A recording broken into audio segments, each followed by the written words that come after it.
I'm Matthew Bergman, and you are listening to the Punk Rock Libertarians podcast, episode 111. I'm here tonight with Jared Schneiderman. What's up, guys? And Alex Miller. Hey, guys. And Alexis Schlegel. Hey, what's up, Matt? And first timer to the program. I've been trying to get him on for a while, and it's finally happening. I'm excited about that. We've got the National Libertarian Vice Chairman, Arvin Vohra, is on tonight. Hey, guys. Cool. So, yeah, Arvin. So it's like, you know, like in the past couple weeks, you've kind of like triggered a lot of people. That's true.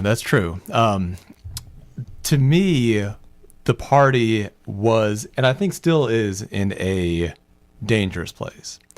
And specifically, despite, with due respect to everything going on here, we aren't just a weed and alcohol party. We are about dismantling the power structures of the state. And the most important parts of those power structures to me are the enforcement arm of the state, military and the police, and the propaganda arm of the state, the, incorrectly, in my opinion, named education part of the state. And so, I guess a couple of weeks ago, I decided that we needed to have some very difficult and what I knew were going to be very complex and very painful conversations on one of those issues, which is the enforcement arm of the state. And I have every intention of having more discussions on that issue, although maybe from a different bit of a tone, as well as many discussions on the other issues as well. Yeah, so where would you say the focus was before? I know you said you wanted to bring attention to primarily the military, which maybe that's something that libertarians maybe give a pass by because that's one of the few functions they might approve of in a minimal state. Do you think they were just paying too much attention to other areas? Was it a complete disregard, or? I think they were specifically avoiding the topic. Okay, interesting. I would say that they were specifically avoiding the topic, and here's some of the reasons that I'm looking at it. Number one, in many states that I would talk to, I'd hear people ask questions like this. Questions that they would ask, like, if you could change one part of government, if you could change one law in government, if you could change just one thing, what would it be? And in state after state, I heard similar answers. Always something very, relatively insignificant, not really talking about the real power structures. That's one issue that I saw. The other issue that I saw is that it has become kind of common in the Libertarian Party to almost tacitly endorse military involvement, which is to say that many people will put it on their resume as a positive with no qualifications. Not to say that, I was involved in this war, but now I oppose the military-industrial complex. It's just almost like I was involved in this war, and that's good. As if they're saying, I started a business. It's that same level of unqualified positivity. And I get why you need to do that sometimes. You need to reach out and show some social proof. Yeah. But you can't turn that social proof into an active endorsement. You see what I mean over there? Definitely, yeah. So, I mean, I want to say, for me personally, my number one issue is the wars. It's the military-industrial complex, and it's the idea of a just war. What is a just war? A just war is when somebody aggresses upon you first. And I think in too many actions of our military, and practically all of them, we are the aggressors. We are terrorists overseas. To me, a just war there's a very small type of things that I would call a just war. An example to me of a just war is the American Revolution, fighting for self-determination. And even at the time, now granted, that's not actually a foreign enemy if you think about it, because at the time, what we call America now, or the United States of America now, was legally part of Great Britain.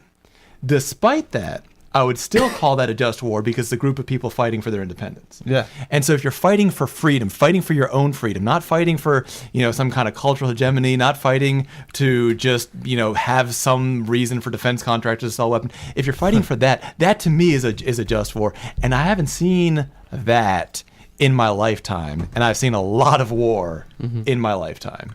Yeah, I look at it the same way, and like because I can remember, I was born in like 1980. I can remember, with Operation Desert Storm, I can remember as a child saying to my father, one day I want to be a soldier, and I remember my dad telling me like. My dad was just telling me like, all the wars are bullshit now, and it's basically you don't want to join our military. Now, my dad is a very conservative dude, and like I would say that the philosophy that my dad instilled in me, or the morals that my dad and my parents instilled in me as a child, led me towards their logical conclusion that is libertarianism, or that is voluntarism. But at the same time, my dad's somebody that voted for Trump this last election.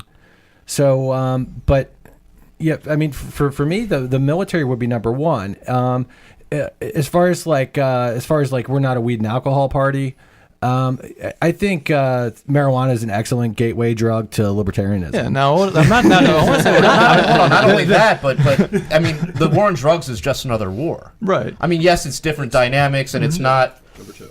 What's that? That's my number two. Yeah, that's my number there. two issue. I'm with you there. Yeah. We got people in rape dungeons for the wrong type of vegetation in their pocket. Right. So I do want to say, when I say it's not just a marijuana, I'm not saying it's not a weed party. I get you, yeah. The just is a very important thing. If anybody got the wrong message, Sure. I completely and very strongly support a complete, immediate, and total end to the war on drugs. Yeah, including, and part of that to me is including pardoning every single nonviolent person that's there for using marijuana or using any drug, trafficking as they call it, which normal people call just buying and selling or trade.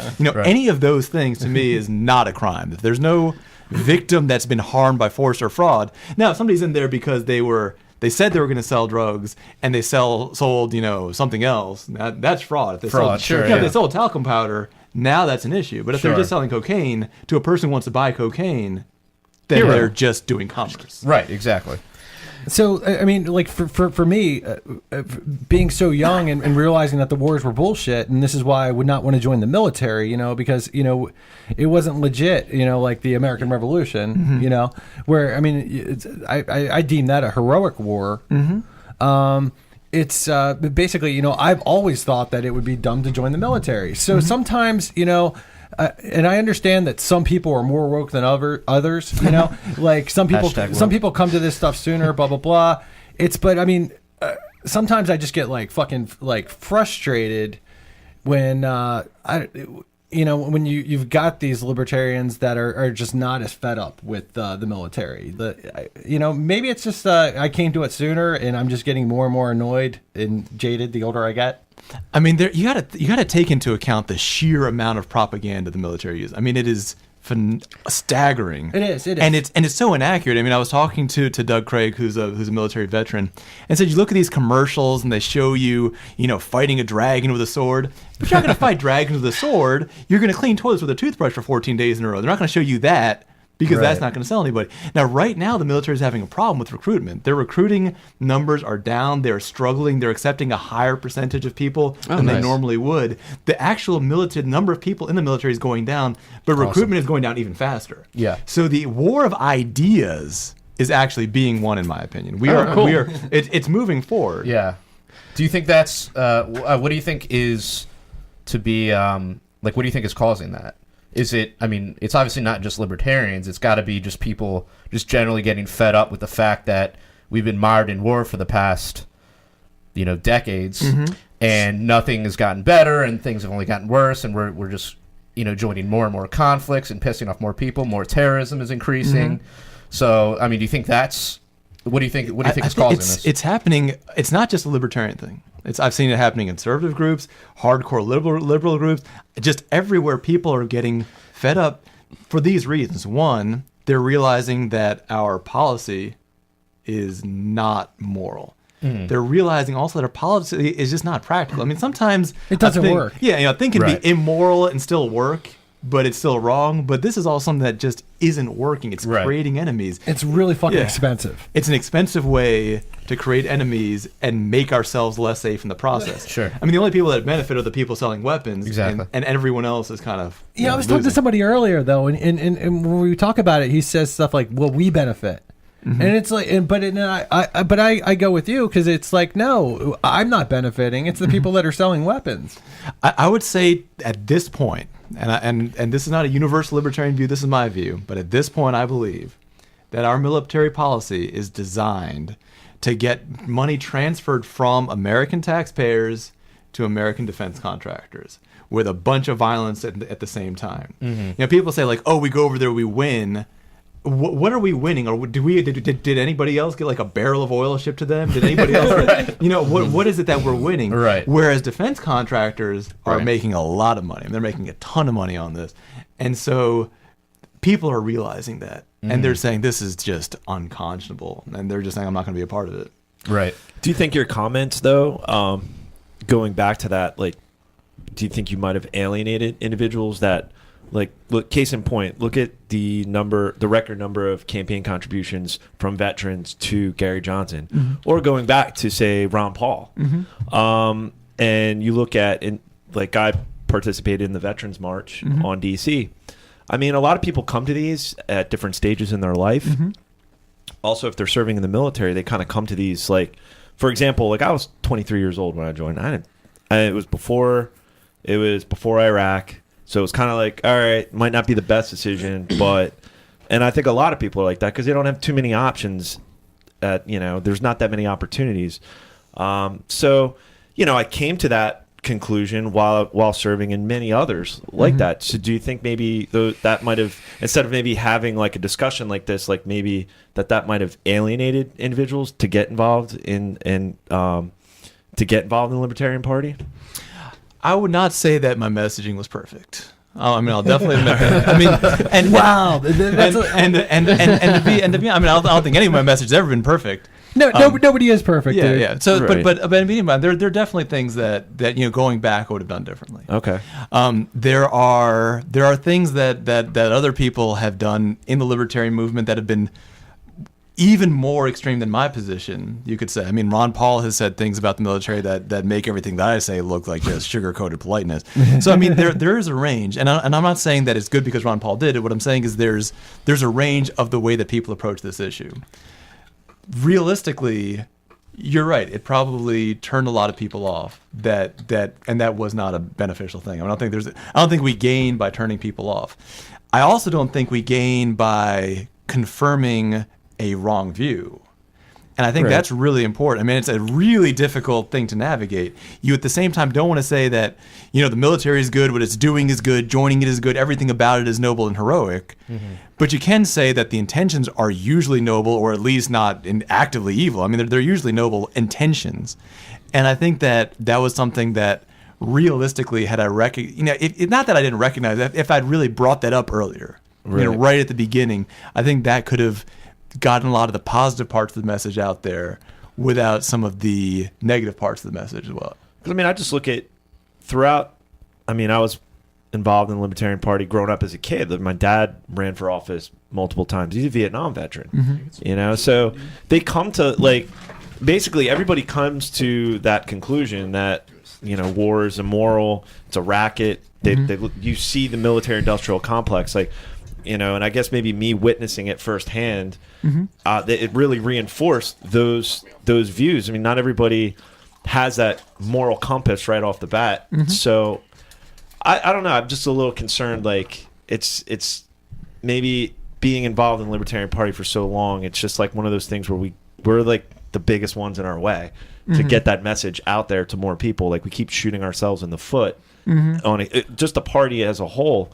Or just individuals within the liberty movement. And I think, not that I'm like triggered by what you said or anything like that, like how You talk shit on the military all the Oh, I time. know I do. I mean, but I'm just saying, as in your position, I'm thinking that'd probably be something that you'd be more concerned about bringing more people into the movement and furthering the liberty movement. And I don't know, it's one of those. I understand it's one of those tricky issues where you're gonna have to toe the line, but I just Sort of as a counter to what you're saying, though, when you bring up the fact that the Libertarian Party sort of kind of failed to get as many people as we wanted to, at least in my opinion, like during the Gary Johnson campaign, I think that was more so because we were too soft on certain things. I would agree. There was too much of yeah. this, like, Bill Weld saying, like, I think Hillary Clinton is great, like that kind of Well, shit. there was a lot of mixed as opposed to, messaging. like, I don't think anyone was like, I feel alienated by Gary Johnson because he wants to get us out of foreign conflicts. Yeah, like, and- I don't think that happened. And I think the messaging, and feel free to chime in, Arvin, but I just feel as though, like, Gary Johnson was just, like, compared to someone like Ron Paul on the issues of, foreign intervention and blowback, and that, like, Gary Johnson and then Bill Weld just total, it was such kind of mixed messaging, or just not really. Is that maybe what? There is that, and to be frank, I do think that a lot of the campaign strategy of the presidential campaign is costing us now in ways that people aren't realizing.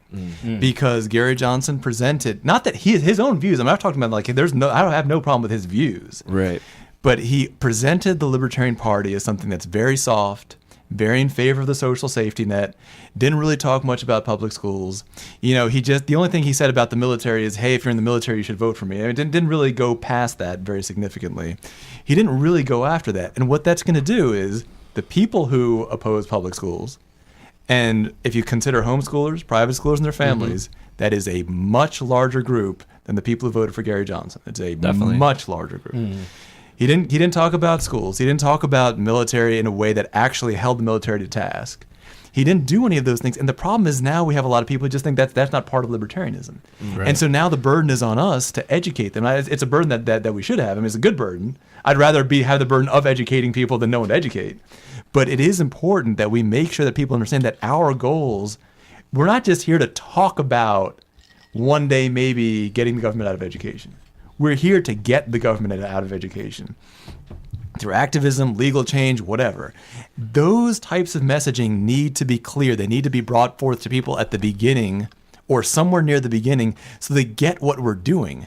You don't, when you want to convert to a religion, before you convert, they usually teach you about the religion. Some religions have you take classes. They want you to know what you're getting into. They're not trying to trick you into joining, and then afterwards, you kind of change. They really want you to understand. And I think that we need to be not like a cult or religion, but we do need to really work to be honest and forthright and clear about what libertarianism is and what it is not. Do you think maybe they got caught up in just the fact that you had two horrible candidates and they kind of maybe watered down the message on purpose? Because you look. I voted for Harry Brown. That was the first. You compare like a Harry Brown or Ron Paul or even Michael Bednarik could Bednarik was awesome, right? That they could champion all the libertarian message and all facets of individual liberty. And I think maybe, do you think the party got caught up in that this is an opportunity to break that 1% or what make the to get the campaign funding or I don't think that the party did. I do think that the campaign used a much more cautious strategy than I would have advised. I believe that when you're running a campaign, when you're running a top of the ticket campaign, you have a low chance of winning. Local campaigns have a higher chance of winning, but you have a high chance of recruiting. You see what I mean? So many of the people who are county chairs, state chairs, they came in because of the Johnson campaign. And I think it would have been very helpful to us if he'd been real clear and said, like, this is what we're trying to do. Because there's a lot of people who are trying to do those things that are like, well, I'm trying to get the government out of education. Clearly they're not.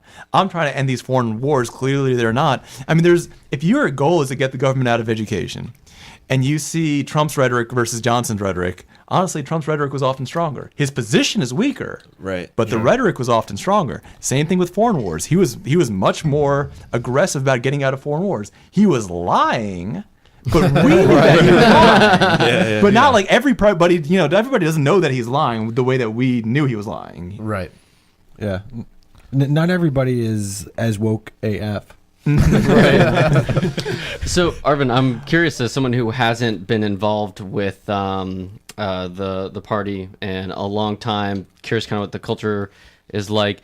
What was the flack that you got? What was that like? Was it predominantly like accusations of lacking of patriotism, or what was yeah, what was the It's black tricky. and I mean, one thing that you learn about, you know, in the Libertarian Party is that if somebody doesn't like the actual position, forget the messaging, they'll say that the position is impractical and can't be achieved. But also, if they think it's impractical and can't be achieved, they'll also use the same thing. So you have to kind of read between the lines. Does this person actually think it's impractical, or do they just not want it to happen? There are plenty of people who just they know that to be in libertarian leadership or whatever, you have to say that you want to get the government out of education. Some of them might not actually want to do it. Right. So there's some of that to deal with. What I noticed is that the people who were opposed to what I was saying were very vocal and very public about it. The people who strongly agreed generally messaged me privately. The numbers were about 50-50. But the presentation, and that actually told me a lot, because it told me that if people are afraid to say this, that means that the culture has become one in which there are unspoken rules that require us to sort of kowtow and pay this kind of, you know, sort of engage in this, you know, military worship masquerading as patriotism. And so that to me is a problem. Like, people should not be so nervous to say something that they feel they can only message people directly about that. And would you say that the military is just like the only faux pas, or have you experienced others? Oh, faux pas, I'm sure hundreds. I mean, there's But anything that you've had this much blowback on? this much God, no. I mean, Yeah. I mean, and what's interesting is I've said many things that are on the surface far more insulting, often deliberately designed to get a conversation going. And sometimes I get a conversation going, but you know, if those are, say, like a level 20 on the insultingness scale, and there's been things that are just off the charts. I mean, when I want to be acerbic, I have a kind of gift for that. This, I would say, would for me be about a 6 to a 7, and the response was 100. Well, it's kind of weird, because the point you were making wasn't even directly about the military per se, but it was about the military, but what you were saying, if I recall, was that people will often use it, employ the excuse of, oh, I just wanted to pay for my college, I wanted to get, you know, I couldn't find a job, so I went into the military, as if that somehow excuses the fact that you, and you know, even if you don't believe in the military, and you just do it because, like, well, I needed a job, so I got to sacrifice my values. I think that was the point you were trying to make, so right? that was interestingly the most explosive post, and it's because, and in my opinion, it's because people looked at the second half of the sentence and ignored the first half. Exactly, yeah. And so the point that I was attempting to make is this. When recruiters talk to you, and I don't mean recruiters just as individuals, I also mean ad designers, you know, the people who are doing all the propaganda. When they talk to you, it's kind of like you're dealing with like Schrodinger's reason. If you look at one, it changes to a different one. And so they'll first say, well, you're going to help your country. And you're like, well, help my country. You're also going to get skills for a job. That, by the way, often a lie. You know, as some of the veterans that I talked to told me, not a lot of take to repair jobs in the free market. And it actually often sets you back several years. You feel like you're behind everybody else. Right. You know, if you're a pilot, you know, flying a military airplane and a commercial airplane, there's, you know, tons of overlap. Sure. There are certain That's skills like pretty rare. timeliness and organization. Those are overlaps. But, you know, unless you're trying to be like, you know, the best person, you know, as Doug Craig said to me, unless you're trying to be like the best person at cleaning toilets in the tri-state area, not all of these skills are going to actually transfer. Sure, yeah. So they're going to say you're going to get skills. And if you're going to say, well, you're going to get money. And they keep trying to shift it around. And so to me, what I want people to have is to be psychologically ready for that. When someone says, listen, you're going to help your country, be like, well, actually what the military has done, it hasn't helped the country. It's made us less safe. And say, well, you're going to make some money.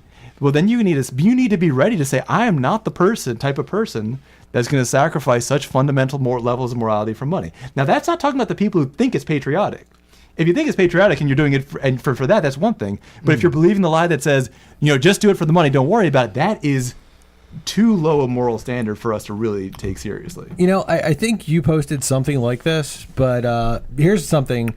You know, I was talking to a buddy who used to be a mechanic, and he was telling me at one place that he worked at, you know, they wanted him to tell the customers that they had things wrong with their car that weren't actually wrong with their car, and to sell them expensive parts or services, labor, blah, blah, blah.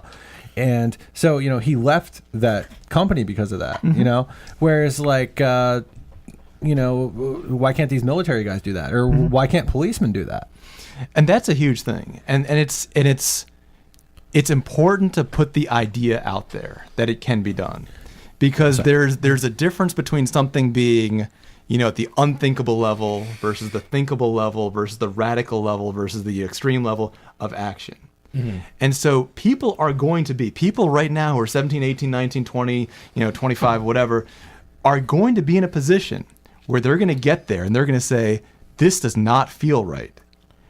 And if they're saying, well, but everybody in my life has told me it's right, that's one thing. If they say everybody in my life except for this one person said it's right, then they can start giving credence. They can start believing in that thought, thinking about it, saying, I'm not the only one who thinks this. Someone else, at least one other person has said this to me. That's a really important part of the libertarian movement as a whole. Yeah. We need to put those ideas out there so that when people are in those situations, they start to think, all right, something's wrong here.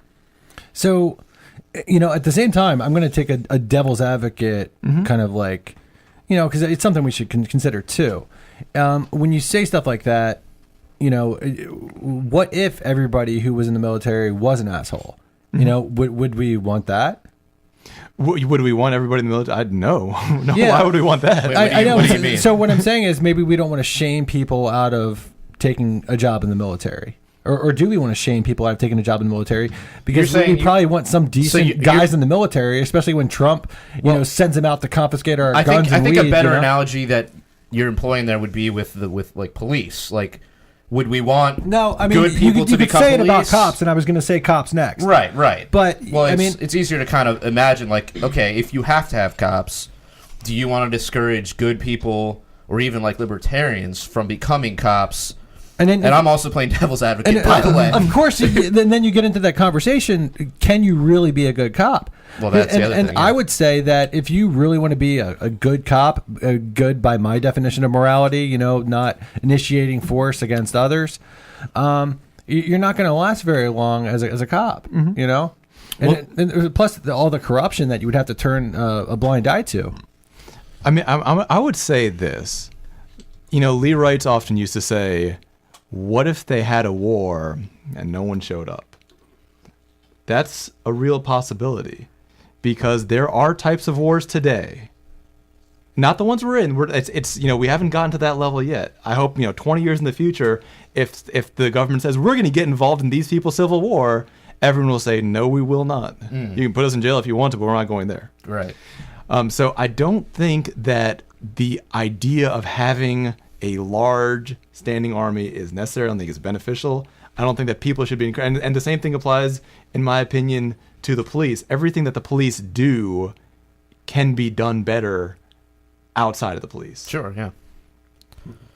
And I think, going back to what Bergman was saying about can you be a good cop? I mean, if you have to, I guess in theory, technically you could, although you're also taking stolen money, so I guess technically you can, right? But if you ignore that for a second, I mean, you'd have to never arrest somebody for, any victimless crime, no drug arrests, no sex work. No sex work arrests, no jaywalking arrests. You would never be able to do that. You would get weeded out really quick. Yeah, you would get insubordination almost immediately. I would think, right? I mean, I would say there is one way that you can be a good cop, which is you can run for sheriff as a libertarian. Some people are doing this right now. Oh, interesting. And what they've pledged to do is they've said, listen, if a judge tells me to serve a warrant for a drug arrest, I will not do it.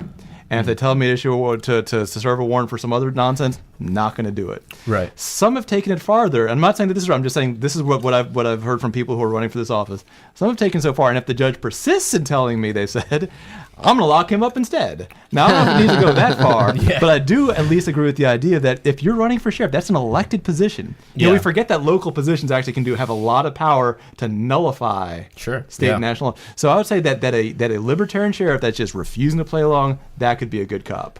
Yeah, it's tough though. Like most counties, though, they're appointed. They're not elected. Mm-hmm. Like in Maryland, there's only a couple counties that actually elect sheriffs, I believe. So really? Yeah, so it's... Well, hey, man, one county, that could be 1,000 people that are not in jail. Yeah. So... Yeah. I mean, there's a lot of folks in, I know that in libertarian circles, folks often think of me as kind of an extremist or radical, but there's definitely folks out there who make me look like a hyper-statist. You got, a lot of the sovereign citizen types that just will not follow any law except for the ones that are enforced by a sheriff or a deputy. So, I mean, there's a big range out there. And so the significance of the sheriff is something that I think is worth a lot of libertarians looking at closely. These are often very, very winnable elections. Yeah. And have a huge amount of influence in law enforcement. Now, would the tactic be to run on that platform of I'm not going to enforce this shit, or would it be just kind of sneaking under the radar, like just Like good old boy. yeah, just be like, oh, I'm gonna maintain law and order, and then get in there, you're like, nope, fuck that shit. You could do either. I mean, I think you would realistically get more by being really open about it. Okay. And here's why: in any county, the number of people that actually vote for sheriff is like a small percentage. Yeah. In any county, the number of people that oppose the war on drugs and think that victimless crimes are not in any way crimes because there's no victim, is pretty high. You think so? It is higher than the number of people who vote for sheriff. Let me put it like that. Fair enough. Yeah. And so, if all those people hear that, remember the biggest demographic in the country of voters is the non-voters, right? True. A lot of those non-voters are looking for that message. When they hear that, you're going to get some people out there. Right. Maybe you won't win every time, but I think you'll win some of the time.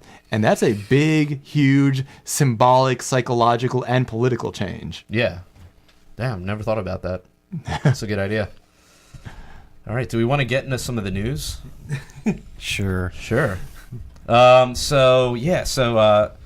Trump, obviously, he's in the news again, as per usual. So he had a visit with Saudi Arabia today. They did some weird, did you guys see the video of the sword ceremony? No. Dude, it was dude, he's just such an awkward dude, man. He's just sitting there with this, he looked like a fucking frog. And he's shaking the sword around and it was weird. But anyways, more serious stuff. So he just signed, or Trump just agreed to a $110 billion arms deal with Saudi Arabia.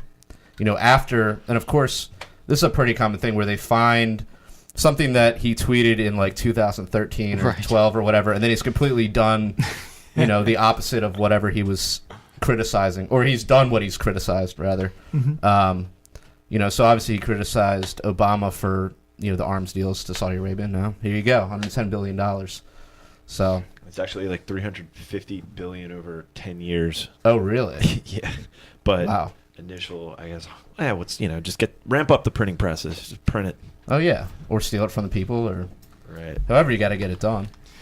It's interesting to me that in no part of these. Now remember, when you're making a deal, you can negotiate. Trump, anything, whatever you say about it, he's a good negotiator. Okay. There are things that I think most of us, and certainly me, would consider to be flat-out human rights violations in Saudi Arabia. Oh yeah, of course. And that's something that you can negotiate on if you care at all. Now, as far as I've ever seen, in recent, and maybe this is me just not knowing, but I haven't seen a lot of presidents try to negotiate on some of those issues. They should be, because otherwise all we're doing is arming people who are controlling a country in a way that is just stomping on human rights. Right. And so to me, the fact that that's not even considered shows that this is purely about money. It probably just didn't even go through their heads. They're like, yeah, we're going to get some money. Yeah. Who cares what else? Right. I thought you were going to say something, man.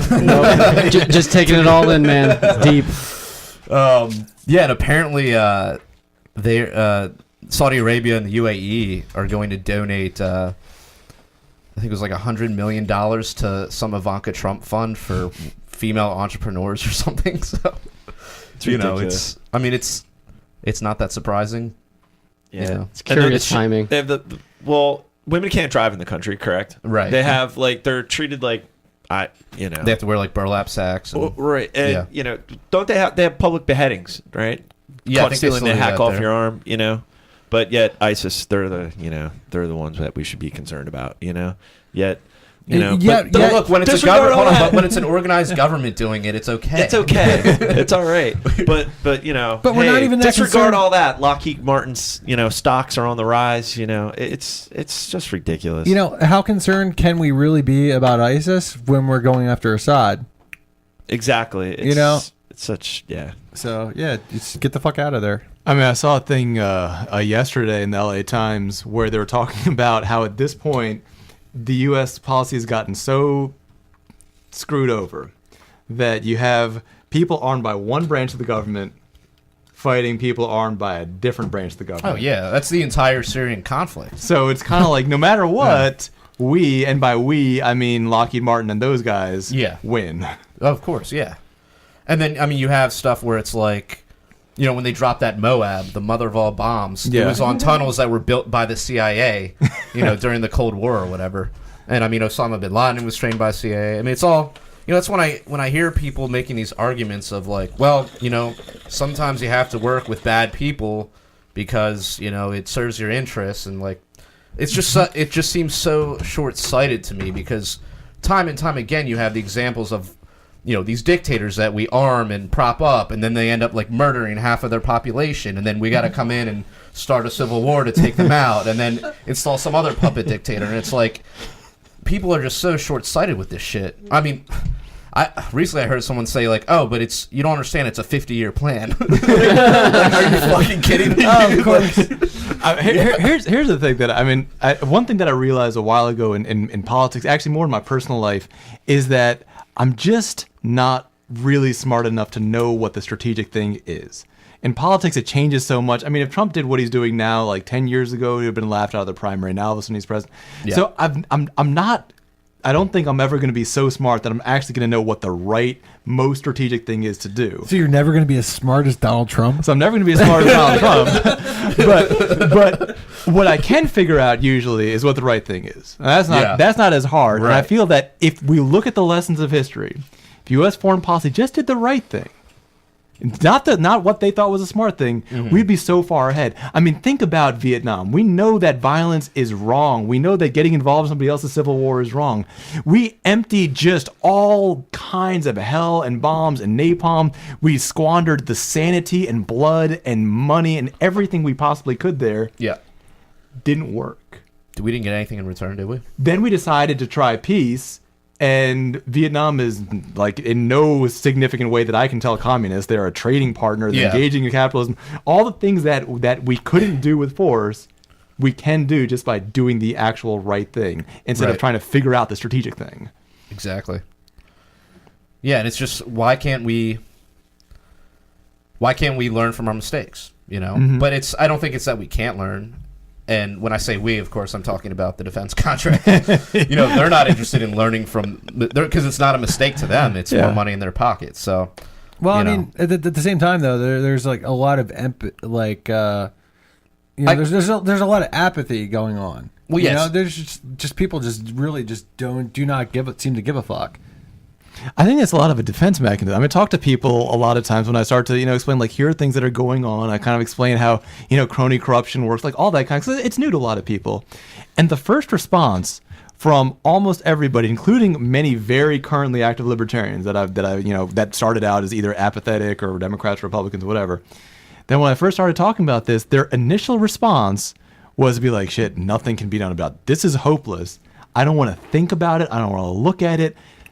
But once you show people, this is in regards to the military? No, this is in regards to just government corruption as a whole. When you say like, here's the way that Monsanto controls this part of the food, or here's the way that you have the FDA that protects this group but not this group. Here's why they ban raw milk so that it protects dairy farms. Here's some of the things that they do, and their first response is almost always the same, which is, this is hopeless. Why would anybody do anything? Yeah. And then the second thing you need to do is show the actual counter strategies, because there are counter strategies. They're not always obvious.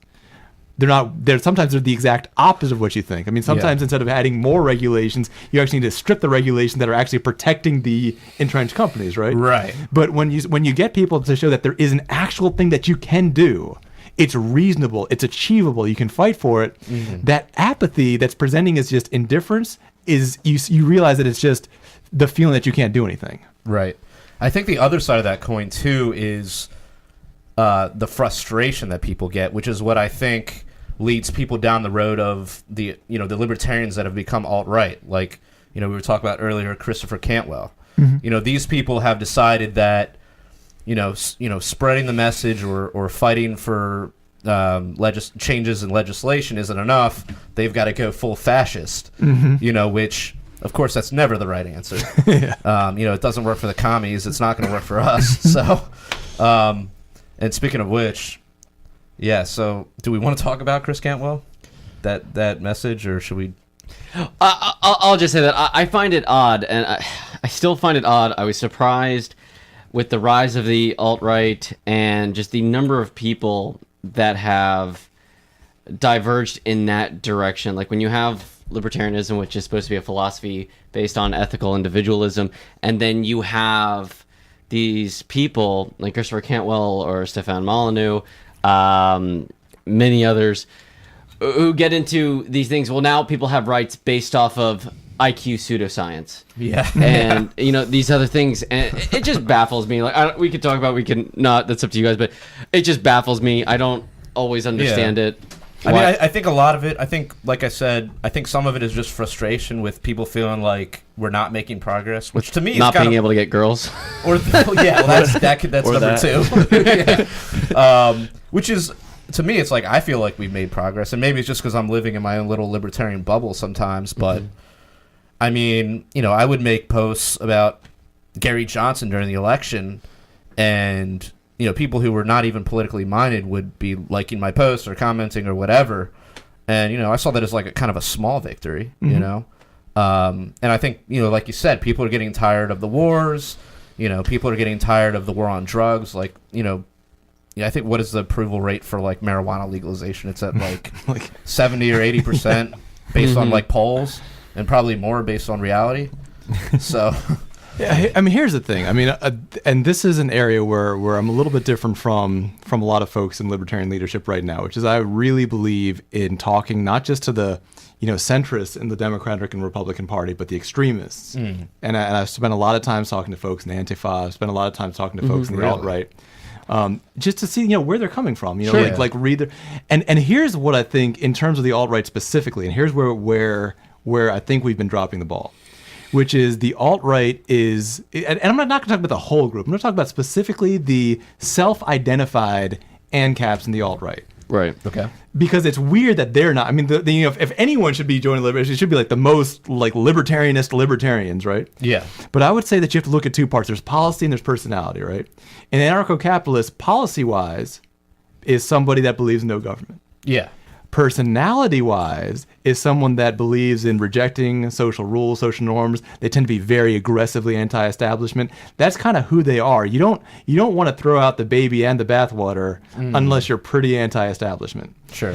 And the anti-establishment personality, that in my opinion is the heart and soul of libertarianism, is something that I think libertarians are afraid to express right now because they think that we need to act like Democrats and Republicans. I don't think that's true at all.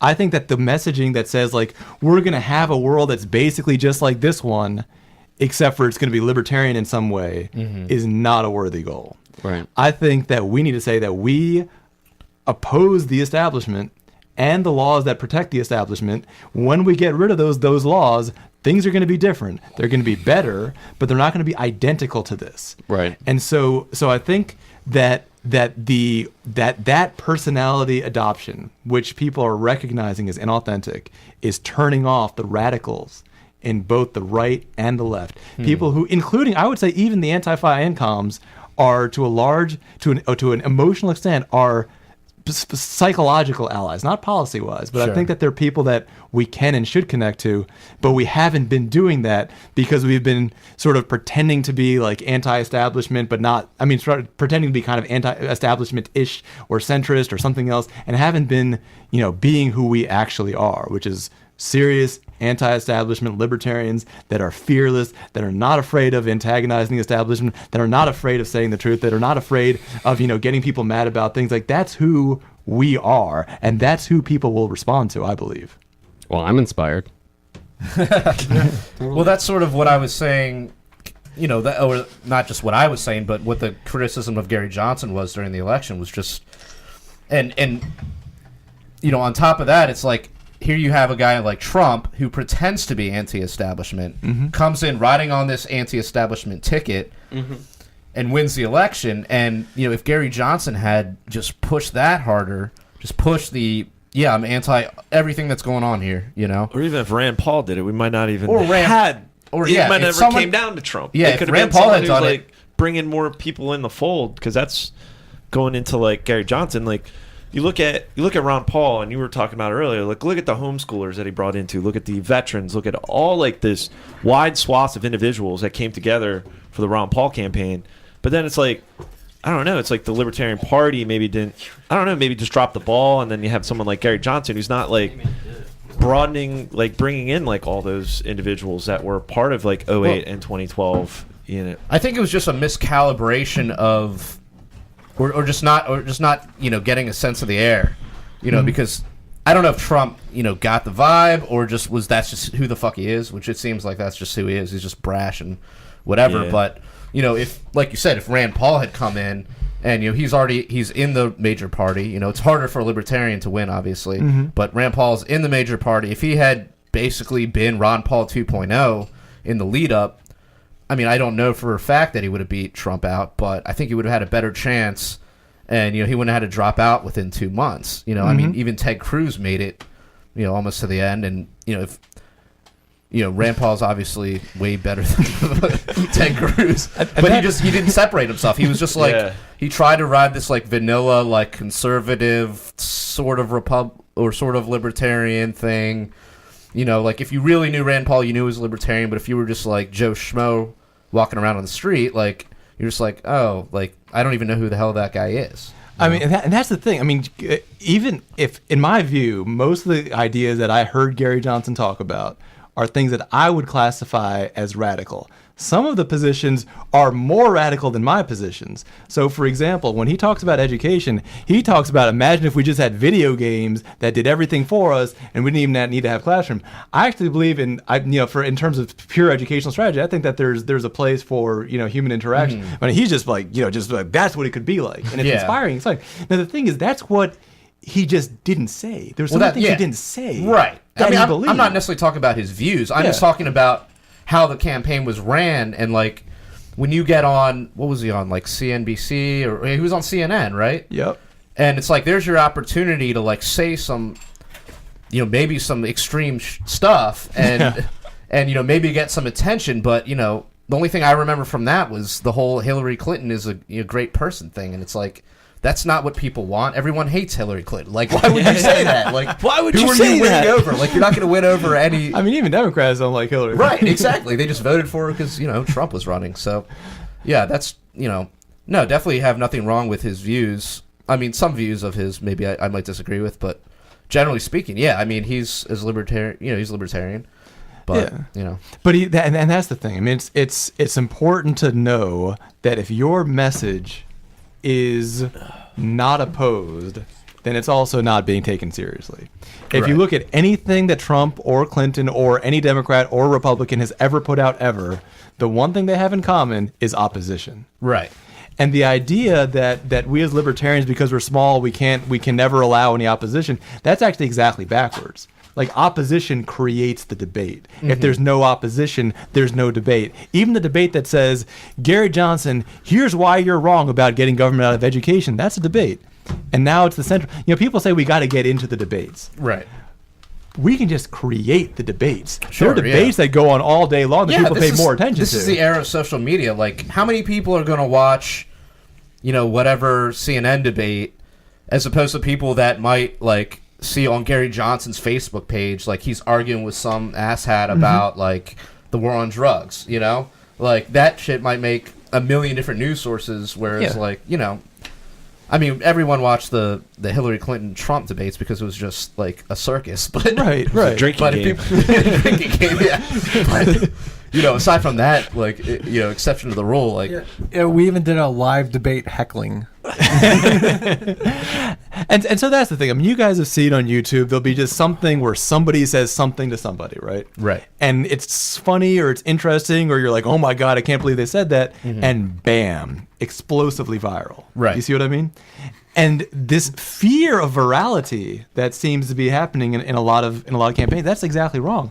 I mean, you need to create the opposition that you want. If you're a libertarian candidate and your hardest line position is ending the income tax, that's what you should start with, because that's what people are going to oppose. Right. You shouldn't start with something that no one could even have an opinion on, because then there's no debate, there's no excitement, there's no Right, nothing. like we got to get rid of the soda tax. Like, Yeah. people aren't going to get super excited about that. Yeah. I mean, Not saying that we should. I mean, I would, but yeah. Cool. So, let's see what else we got here. Oh, Chelsea Manning got set free today. Or wait, was it today or was it was a few days like ago? 3 days ago, dude. Sorry, dude. I've been on vacation, man. Vacay.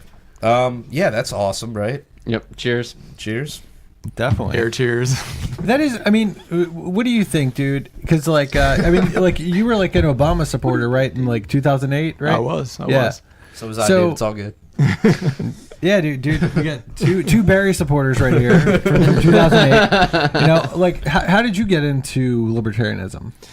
Well, see, I was actually identified as a libertarian before, but I saw, he spoke so what I thought was authentically. He was honest about his experience with marijuana.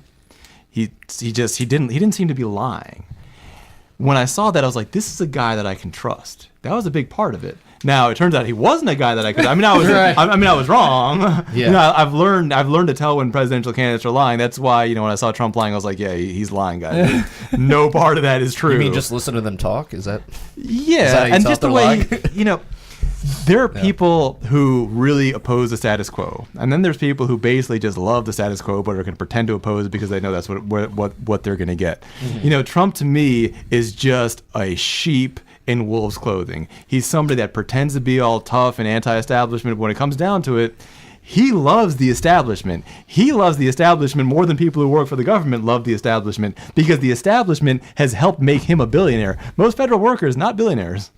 Well, like one thing about Barry, didn't like right before he left, didn't he pardon like 800 bud and Barry. some 800 and some like nonviolent drug offenders?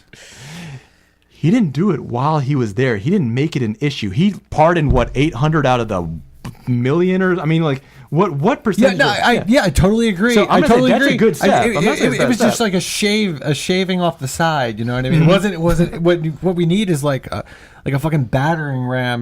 We need to just break that shit up. We need a Get these Brazilian, people out of dude. prison, dude. Not just a light shave. Yeah, dude. Yeah, dude. So, I get it's just a sliver, but I feel like the sad thing about that is it's probably the best that we're going to see for a while. Because, I mean, do you think Trump's going to do such a thing? No, and I do believe that and we're going to get a little political strategy over here. Here's my current view. People are saying, "Oh my God, the Attorney General is so dumb. Doesn't he know that a victimless crime is not a crime and you shouldn't lock up people for it? How does he not know that this is immoral? Of course he knows it's immoral. He's an educated guy. He knows about the law. He knows that it's immoral, but he also knows that the people he's locking up are likely to vote Libertarian, Democrat, or Green. He is locking up the opposing voters. And if you lock up 1 million people in races where the difference is less than 1 million people, you're changing things. And this is an old Republican strategy. They used this in 2010 with the census, where they sent out census forms. They sent out survey forms to highly Democrat-controlled areas, right? That looked like a census. It wasn't a census. It was just a Republican Party survey. They sent it out there, the idea being that when people got the real census, they would say, I already filled it out.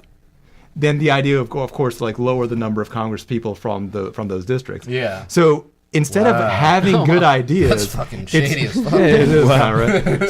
So what I'm saying is, instead of having good idea, it has been a Republican Party policy for years now to try to lock up the other side or somehow disenfranchise the other side. I mean, look at what they do to the Libertarian Party. They try to actually keep us off the ballot. Yeah. I mean, how brazen can you get? That's saying to the world, our ideas aren't very, like the Republican Party saying that their ideas are not very good. Yeah. We know that libertarians would never vote for these ideas because they're not good. Let's make sure that they can't vote for libertarians. So either they'll stay home or some of them will vote for us out of, God knows what reason. Because it's slightly better than whatever Or the Democrats whatever, are doing. yeah. Yeah. So I mean, that's a policy, in my opinion. That is a strategy of disenfranchisement. Yeah. And, even if 100% of those people never vote libertarian, the people who are being locked up for no reason, That's still wrong. That's something that we need to fight. It doesn't matter if letting them out is going to make it harder for us to get elected. The goal for us is not to get elected just to get elected. We're trying to get elected to fight for liberty, and that's something we can be doing right now all the time. 100%, man. But wouldn't it be easier for the Republicans to just switch their policy to like not locking people up for weed? You know, like if they were like, you know what, we're okay with drugs now. Like, then they would get those. Then they might get those votes. You know what I mean? Like, it just seems. I think they're just a stupid party, man. They're just fucking Yeah, stupid. I mean, like what you're saying makes sense. I think you're giving Sessions a little bit too much credit, in my opinion. I don't know the guy, so he could be super brilliant and just really just a piece of shit and just wants to fuck people over so that he gets votes. You might be right about that. So there's a book that I forget the exact title and author, but it's like The Language of Politics, and basically the main thesis was that depending on your political ideology, you tend to have a different language, grammar set that resonates with you. So, and it was broken down into three things. So libertarians tend to view issues as freedom versus coercion. Liberals tend to view things as in oppression, oppressors or the oppressed, and that's why they can empathize with things that, while maybe technically might be permissible in a theoretical free market, are still shitty. And anyway, Yeah. And Republicans and conservatives, it's order versus chaos. So I can say from what I've noticed in my family, which is predominantly Republican, anywhere from kind of the fiscal conservatives to social liberals that actually some of them did vote for Gary Johnson for the first time. They voted, they didn't vote Republican.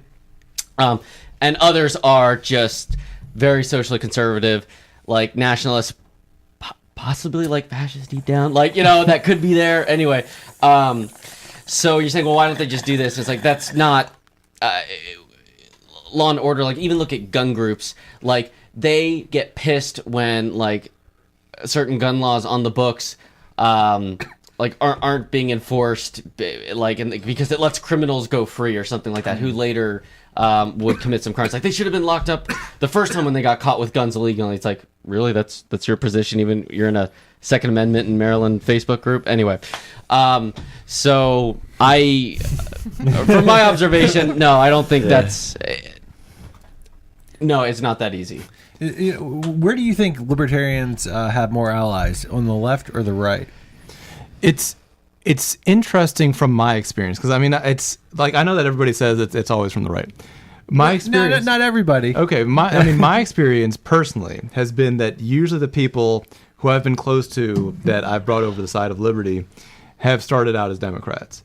Again, though, you have to remember that I'm often dealing with a slightly younger demographic. Mm-hmm. I'm often dealing in my home state, which is like, Maryland is about as dark blue as it gets. I mean, it's bright, the shockingest color of blue. Yeah. So, but that's mainly because of Baltimore, though. I mean, if you go to the outskirts, like where I'm originally from, is Carroll County. It's bright red. That's true. But I live right near DC, right? So, where all the federal government. I know people call them workers. All the succubuses. All the federal government welfare recipients. Let's call it what it is. People that do stuff that is entirely unnecessary or actively harmful, and then get stolen money for it. Right. That's where a lot of them live. So a lot of them they're Democrats. Right. That's just where they're coming from. Sure. And a lot of the people that I've talked to from there. So a lot of the people that I've personally interacted with have come over from the left. Again, that's going to be biased by just, where I live. Right. Well, I noticed in college, again, a lot of the people who would sympathize with Ron Paul were the drug reform groups, SSDP, Normal. Did you guys have SERML, which was like the Students for Reformation of Marijuana Laws? No. It's like an offshoot of Normal. No, we had Normal. I was actually the treasurer of Normal for like one semester. I didn't do shit, so I wasn't asked to do it again. But we had Normal, SSDP. I don't think we had Drug Policy Alliance. I think those were the main two we had. Gotcha. Yeah. Yeah, I mean, I don't know, I'm able to bring people over from both sides. Mm-hmm. I mean, part of the reason why I'm more effective, or somewhat more effective with people on the left, though, is because I was on the left. Like, right. Sure. Like, well, you didn't say you were on left, but you said you voted for Obama. I voted for Obama. I mean, I would say that when I was very young, I was more on the right. Okay. When I, in high school, I started identifying as a libertarian, but realistically, at the time, I was probably more of a centrist. Okay. And that was, socially liberal, fiscally conservative.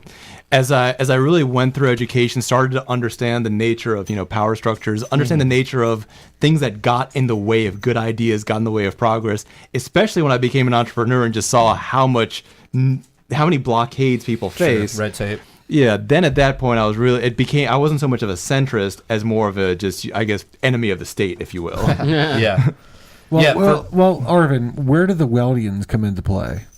The Weldians? The what? What's a Hellions? what's a Weldian? The Weldians, yeah. Oh, the Weldians. The people that Bill Weld brought to the party. The principal people of Bill Weld. I feel like Gary Johnson's brought a lot of people into the party. I'm not sure that I haven't personally met a lot of people that came to the party because of Governor Weld. There may be some that I just don't know, but I personally haven't interacted with a lot of them yet. I was just going to pretend as if they were there for a second. Okay. Yeah, okay. So, man, I don't want to talk about that bummer, do you? Well, in other good news, Bitcoin broke the 2,000 barrier. Hell yeah, man. Mm-hmm. Do you own? Yeah, Me too, yeah. man. I got in on it late, but I have a 2.5-year-old, and my son's first savings account was a Bitcoin account. We bought him one when it was like 500. So, Oh, nice. Yeah. so yeah, that's cool. Yeah, I got in at I think it was 800. So Right. not bad. And about a few months ago, I finally sold some Apple stock and went into Bitcoin. It was like 1130, 1150, something like that. And I was worried. I was like, oh man, it's kind of at the top. It'll probably go down, but whatever. I've been saying I've been wanting to do this for a while, so let's just throw it at it, and it'll be part of the diversification of what I'm doing. And it's like, hey, it's working great so far. But Yeah, it actually surpassed the price of gold, yeah, which is pretty cool. yeah. Nice. Yeah.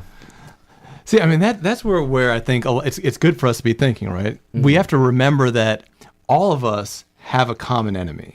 You know what I mean? The enemy at this point, I know a lot of people get mad when I say this, but at this point in history, the number one enemy of our freedoms, the number one enemy of our progress, the number one enemy of social order, the number one enemy of decency at this point in American history is the federal government. And For people around the world too. And for people around the world. Yeah. And something like Bitcoin that just strips their power. I mean, it's something that they're trying to figure out what to do about it. And you have all these great researchers, mathematicians, whatever, trying to make Bitcoin, quote, even more anonymous, which kind of seems redundant, but they're working on finding ways to make it even more government proof. It's kind of like, when you're at a light and you're going to race somebody, but they don't know it's a race. And, 5 seconds later, you're like 30 miles ahead. Yeah. That's kind of what's happening with Bitcoin now. And you have all these other competing coins. That's the great thing about Bitcoin is that it has competition and create more options and more competition, making things better. I think Ethereum's been up too, right? Yep. Yeah, man, that was one. I think I need to get in on that one. I don't have any of those. Yeah, it was funny. So I've just started getting into web development work and made an Ethereum app. And while we started, Ethereum was 20. And then while me and two others were building this one project that brought in like JavaScript front end to Ethereum, the price was just doubling and doubling. And the next thing you know, and things were going crazy. Like the test net got hacked. Anyway, it's yeah, Ethereum's kind of the Wild West, but I'm convinced that Wait, what got hacked? So there's a testnet blockchain. Sorry. So there's the Ethereum blockchain, Right. And then for developers who are making smart contracts, making Ethereum applications, Yeah. you want to, develop it first, practice a few times before you put it actually on the blockchain where you're dealing with real money. Of course, yeah. So that's what the testnet is for, where it's the exact same thing, only it's the testnet ether coins you get are like just easy. Like it's reset every once in a while to just disregard everything that happened like a year ago, just to keep it relatively small. Sure. So yeah, that's another exciting development. So Cool. I mean, that's the thing. I mean, people have said so long. You know, when I first heard about Bitcoin, much to my chagrin, I didn't buy any because it was worth like, a half cent at the time. Yeah. Or like, I'll go with silver. That's much better. Yeah. And people were saying, like, they were explaining like this. And what I was thinking, I was like, Yeah. there's no way in hell people are going to adopt that. Because I didn't, it's hard for us to remember how much people are willing to change, how conservative people are not. Right. And so, Bitcoin shows that, yeah, people are like, oh my God, people will never, do anything besides government school. Yeah, if they're going to do something as weird as Bitcoin, they'll do pretty much anything. And if Bitcoin will become such a huge financial standard, that shows how flexible people can be when they get their mind around a better option. Yeah. Right. And it seems like with Bitcoin, I think a lot of people are afraid because they come into technology and they're trying to understand how it works, and it's kind of complicated for anybody that isn't, a developer or has done heavy research. Trying to explain why it can't be hacked. Like you think everything can be hacked, at some point. So what? Anyway, complicated answers. But at the same time, it's like, how many people understand how the Federal Reserve works? Like if you try to wrap your mind around that, or let me explain fractional reserve banking. So I think people need to get past that, and I think eventually they will when they realize, like, I mean, I'm just predicting, but if it hopefully becomes like the stable currency that everybody wants to use and undermines the government fiat. I think people will get over that. Well, maybe I don't know exactly what's going on the back end, but I do know I can, easily take it to the bar and buy, a round of beer, and I'm fine. And it's not moving too much, and, I can save it, and the government isn't inflating away my value every day, and, all that. So I'm pretty hopeful for it. I had a question for you. So you have your business is educational, right? Yep. So what sort of, like, you were talking about, like, the red tape. Can you give some examples of, like, what you ran into? Like, So, I mean, it's a lot of times what we do is, and this was a decision I made fairly early in the business, and we've revisited many times, we usually come to the same answer, which is that if there is government regulation in an area, and we can't just flat out break it or ignore it. If it's the type that we think is likely to be enforced, we simply don't go into that part of the market. We just don't touch it. Yeah. So, for example, we don't run a private school. We could probably benefit some people, but the laws and regulations in Maryland for private schools are so insane that it would get in the way of our innovation. We constantly innovate. We constantly come up with new ideas. And that's the thing. I mean, I talked to so many people who are teachers in public school, and they're just stuck. Yeah. Because they're people with great ideas. They could be, far better innovators than I ever would be. Because they've even found ways to do small innovations in this, dictatorial system. Right. But they're capped. They're not reaching their potential, and that means their students are not reaching the students' potential either. Yeah. And so I strongly advise people, just do whatever you can that's unregulated. The one reason that I think homeschoolers are doing so well right now, despite being taught by definitional amateurs that have no experience at all, is because they're not hamstrung. So you take a non-hamstrung, the amateur is going to do better than a hamstrung professional. Now imagine how good a non-hamstrung professional is going to do. That's the kind of education we could have. Yeah. That's the kind of education we want. That's the kind of education, if right now what our education is a black and white TV, that's what an iPad is. That's a 3D TV level of education. It's something that's innovative, it's different, it's advanced, it's ahead of culture instead of lagging, it's moving forward instead of being, captured by crony capitalists, and that's what we really want to see. Nice. Well, I'll have to get your card after this because one thing, my son's young, so he's not there yet. He's 2.5. But my wife and I, we want to be able to provide an alternative to public school, which doesn't mean that if he wanted to go to public school, we would say no. But we would just provide him the options and try to do our best to, I don't know, with those other options. But it's one of the reasons you're talking about regulations in Maryland. It's one of the reasons that we're actually planning to leave Maryland in the very near future. Aside from cost of living and just what options there are just more expensive than, say, the Raleigh, North Carolina or Charlotte, North Carolina regions that we're looking at.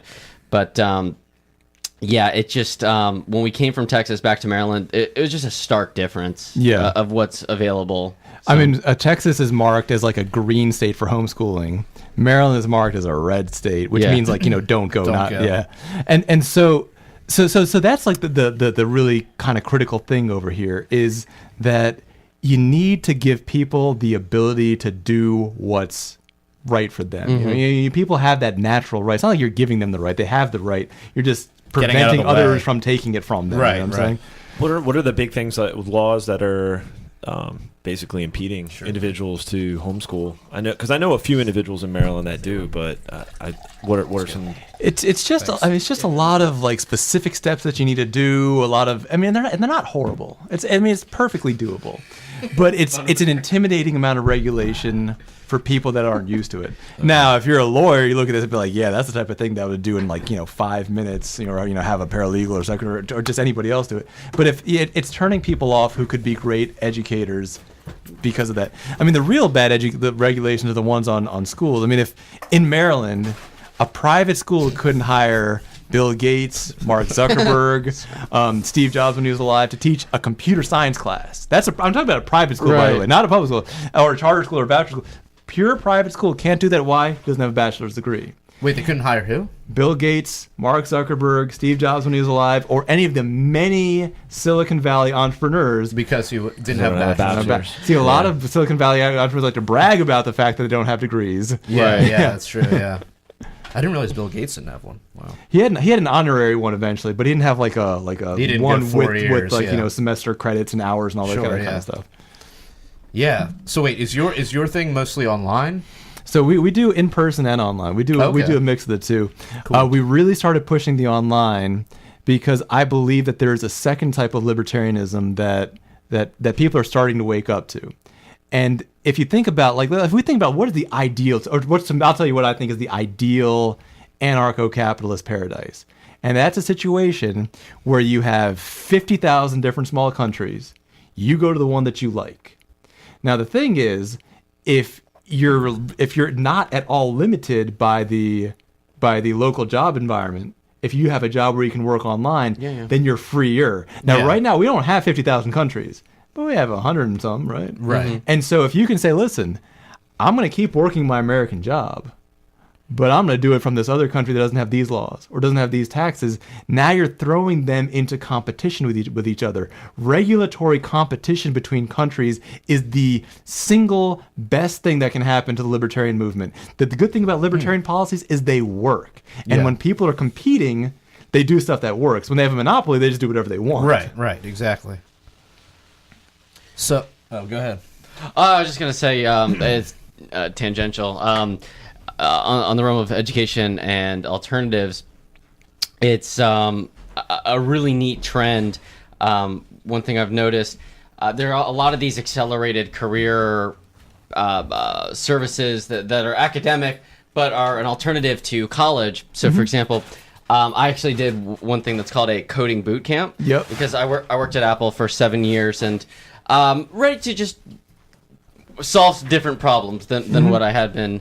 And yeah, I did one of these coding boot camps, which is supposed to gear you up in 4 months to be qualified for an entry-level web dev position. And boom, so far successful. I just sat down and had coffee with someone who did something very similar, but with AI and machine learning. I just went to a wedding in Philly this past weekend where he just got his PhD in music. He's a brilliant guy, but I realized, oh shit, I do have to get a job eventually. And he convinced his wife and family to let him go to school one more year. He's going to an accelerated computer science integrated with music program. It's like a year long, but it's like something in California. Anyway, so yeah, so it's cool. It seems like the paradigm of college might slowly be shifting, and I think that's a good thing because it's way too expensive, and the payoff is not. Yeah. Doesn't seem to be what it was. I mean, it's definitely way overpriced. I think there is a value in what they call a liberal arts experience. For sure. I mean, just learning a variety of different things that you're not necessarily going to apply to anything. I think there's value in it. Binge drinking.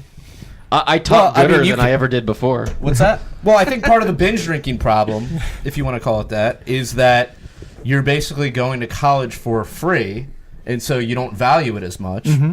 And so, like when I was in there, I mean, I was a pretty good student, but I did party a little. I had a pretty good balance, but I saw some people that went there on, just all government loans, everything paid for, not thinking about the future, and just like pissing their time away, not spending any time studying Or paid for by mom and dad. Well, yeah, that too. That happens too, but that's their right. But the majority of people, or a lot of people at least, are they're on government loans, which is of course driving up the tuition. Yep. So they're not valuing it as much as someone who maybe had to like work for 2 or 3 years to save up to go to college, and then spend on the college, go to class every day, not just fuck off and not go.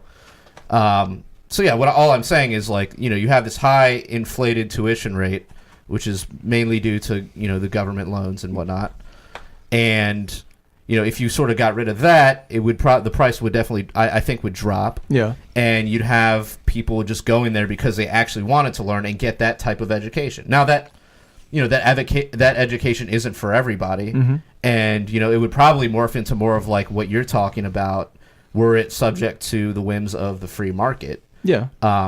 But I'm just saying there is an advantage to not necessarily going for like a focus, like I'm only going to learn coding or I'm only going to learn whatever. Not to like shit on what you did or anything like that. I mean, I did the same thing. Yeah, sure. But I did a similar thing, but I actually just like I'm a big proponent of trades. There's Right. not enough kids going Right. to trade schools. There's not they're enough, just yeah. languishing away in 4-year schools. People with, should be with doing no all that direction. shit, yeah. And it's just like, well, shit, I could have went to school for 2 years or 18 months and learned how to learn plumbing and spent like 1% of what. Yeah, exactly. Right. Yeah, I went Yeah. to a 2-year trade school in Pennsylvania. Has the highest, I think, it had the highest job placement rate of all colleges in Pennsylvania. Just because, I mean, they're literally employers, Right. all, like at our job fair, and people just like students getting hired on the spot. Right. And they're like a semester away from graduation. And Right. it was I like think because what not we enough need people is are going into there needs skilled to be trades. a diversity of education, and there needs to be we need to get over this, and this is more cultural than maybe libertarian, or philosophical, but we need to get over this idea of like if you don't go to college, you're like worthless. You don't have any skills, like you don't have any Right. of this. Some people should go to college, or should or want to go to college and should be able to. Some people should should do trades. It all depends on the person. A lot of things too. Look at colleges. A lot of what you're learning in college, you should have learned in high school. A lot of what you're learning. the other part of it. I mean, you're basically like trapped in a prison until you're 18, and it's like by the time you were like 15, you're like, get me the fuck out of here. Well, like I want to branch out. Also, a lot of what you would learn in a trade school, you should learn in high school. Yeah, like they did Well, that's away true, like too. a lot of. Home ec and all that. Home shit. Do they ec still have that? or no. I mean, I don't think they.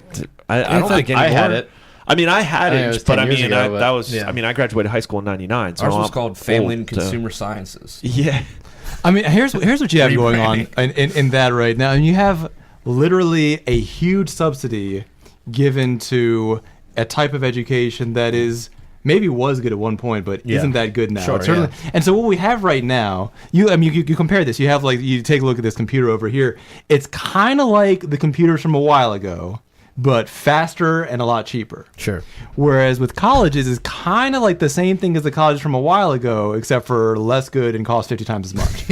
And so that's the thing that we need to turn around. Definitely, One of the things that you said is definitely true. We got to just get rid of those subsidies. Oh, yeah. Because if people, we talk about, we talked about that a 17, 18-year-old maybe isn't psychologically ready to make a responsible decision about whether or not to join the military. Yeah.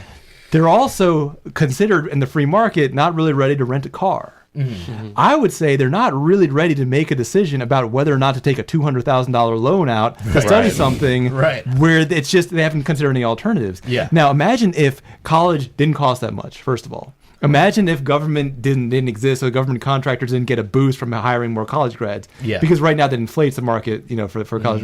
yeah. If you imagine you Think didn't of have that. that, imagine if a college cost $5,000-$6,000 a year. That's Yeah. that is a reasonable yeah. price to pay through the experience you get. $60,000 a year is not a reasonable price to pay. No. And so what we're seeing happening is all these independent forms of testing, right? You got all these other forms of certification, all these other things growing around. A lot of companies, including my company, by the way, and even though we work in education, have gone degree blind, which means they don't care if you have a degree or not. We don't Right. give you more or less or any money. Yeah. A lot of companies are just focusing entirely on internal training. Yeah. They'll say, you come here, you work for us, we'll Right. train you for free. Do they do more of an evaluation on the person, like when you come in for an interview, is it more an evaluation of like, do I think this person can learn and work within this environment and pick up on our business processes, as opposed to like, oh, well, they have this degree and they have, maybe some knowledge about this. Is that more the way that we do it? And again, remember, my business is as academic as a business can get, right? Right.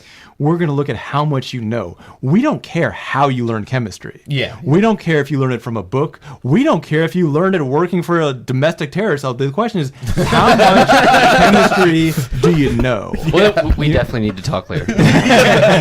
We just want to know how much do you know. We don't care how you learned it. Right. And so we're gonna test that. We have our internal testing. We have an internal training process. We have raises based on how much you learn. We also don't care how much you start out knowing, because we're just saying, listen, this is a learning process.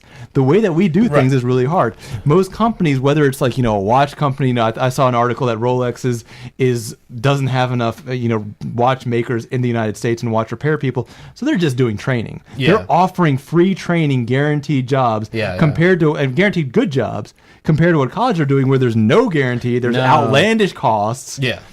And that's what we need to see change. And that is a cultural change. That means our culture needs to become, in all areas, and less conservative. I don't mean less politically conservative, less afraid Don't of default change. to tradition. Yeah.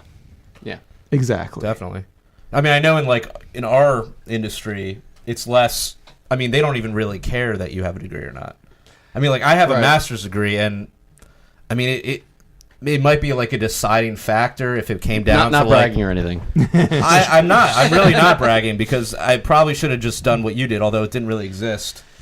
Right. Yeah, it's relatively new in the doing past few years. Yeah. Yeah. So, but anyway, my point being, I mean, it might separate if all things equal. Yeah, maybe, but ultimately, no. It comes down to like, what is your experience? What is your skills? If it's for like a more senior position. And then if it's an entry-level position, it's just, I mean, like, my company's looking for people right now, and we're basically trying to find someone that's willing to learn, that's willing to learn on the job. And, they have, like, the basic foundation that you need, but, we don't really care where they got their degree at. If they got it from Towson or they got it from fucking UConn or whatever, it doesn't really matter. Yeah, I mean, and also you want the person, and here's the key thing that colleges are failing to teach explosively. Yeah. Which is, you want people who are going to be like timely, responsible, aren't going to be like super, super entitled, right? I mean, we have this entitlement culture that college is creating because all the people teaching at the college are feeling entitled. They feel they're entitled to millions of dollars of taxpayer money to essentially, and I don't mean this in a well, I guess I mean a somewhat disrespectful way, to essentially pursue their hobbies. Yeah. Not to find out what the free market wants, but to say, like, I think this is cool. I'm really smart. You owe me the money so I can pursue it. Not like I'm gonna work a job so I can study it at night or whatever. You owe me this. Right. And so, of course, the people that they teach end up with that culture starts at the top and it's all the way Trickles through. down. Yeah. Definitely.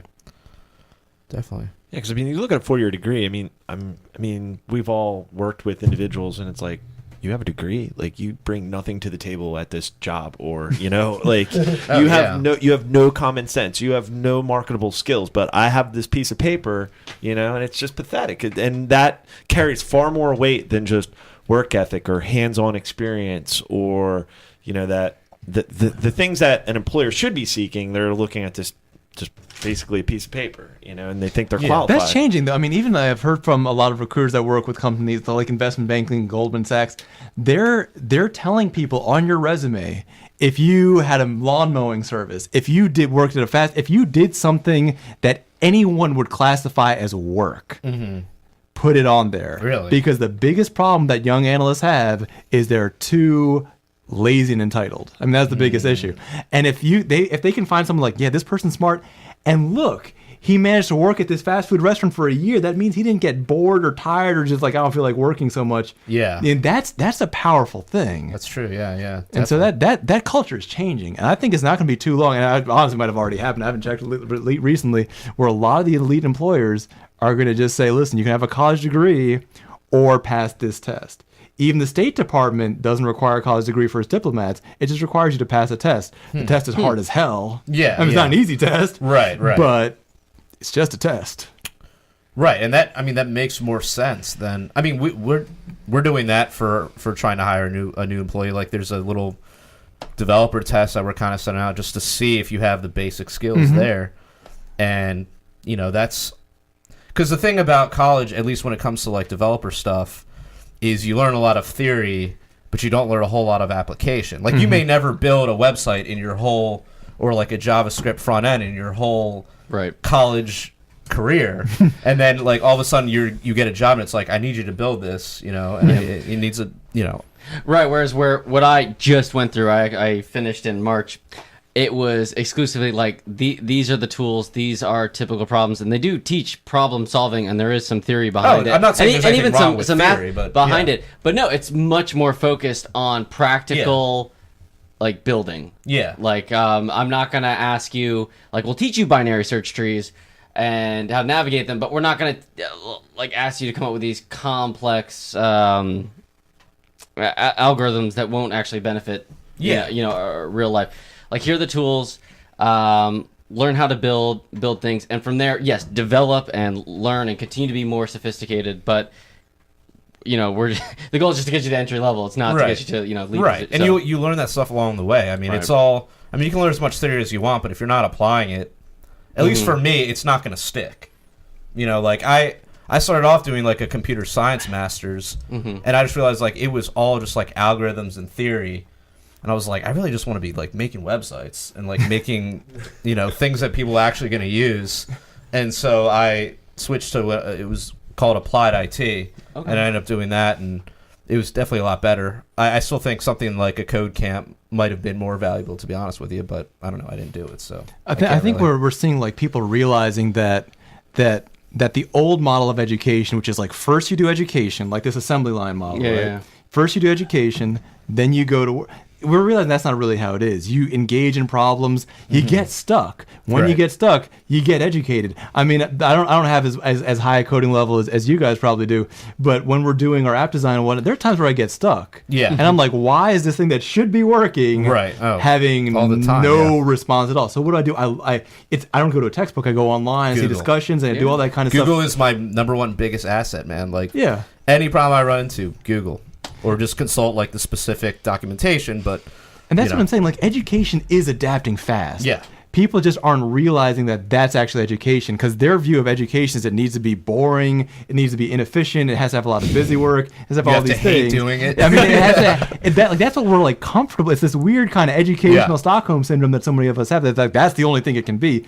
But education is actually an organic process. That's how humans and honestly most higher mammals navigate the world, is through this constant process. Right. Definitely. Man, that was a good combo. Anybody else got anything else to say on that? No, but I'm pretty sure before the show you agreed to come back every week and talk. I heard that, right? No. Yeah, it's been decided. You're being coerced into it. All right, man. I think we're ready to wrap it up. Cool. Well, so just a reminder, we've got T-shirts over at libertariancountry.com. If you type in the code PRL or PRL podcast, you can get 10% off. Also, we're always accepting article submissions on dailyliberator.com. So until next time, live free or die.